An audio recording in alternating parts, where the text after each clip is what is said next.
Today we shall reflect on the life of Saint Leo I the Great.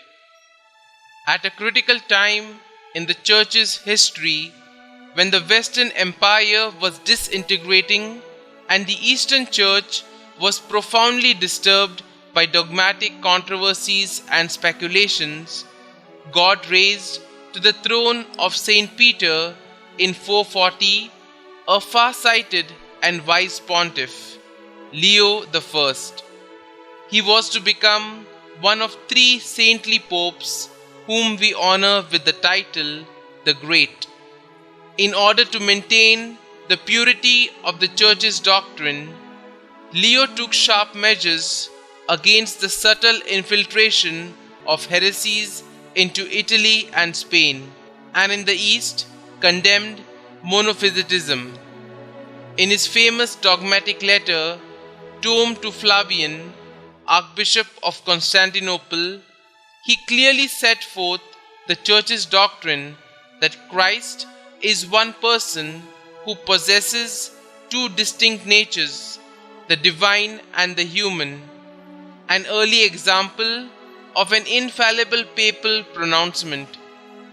At the 4th Ecumenical Council of Chalcedon in 461, some 600 Eastern bishops assembled under the presidency of the papal legates officially acclaimed this great document as the Church's true teaching, thus saying that Peter has spoken through Leo. Leo also reformed church discipline and emphasized the primacy of Rome in connection with the organization of the church in Gaul, where the Archbishop of Arles held a privileged position as papal vicar for that country. Here, Saint Hilary had gradually exceeded his powers and had to be restrained. The emperor issued an edict in this connection in the year 445, in which he seconded the Pope's procedure and solemnly recognized his primacy. Into Leo's reign also fell the calamitous barbarian incursions of Attila, the scourge of God, from the north in 452 and the Genseric from Africa in 455.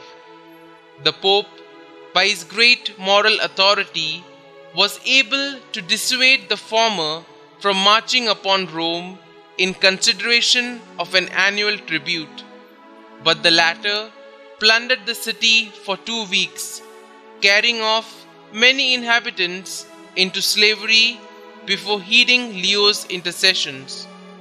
Still, a general massacre and the complete destruction of the city were averted. Leo died on the 10th of November 461. Pope Saint Leo I looked upon his office as that of Christ himself and strove to become all things to all. Combining prayer with labor, he proved himself a true father to his people.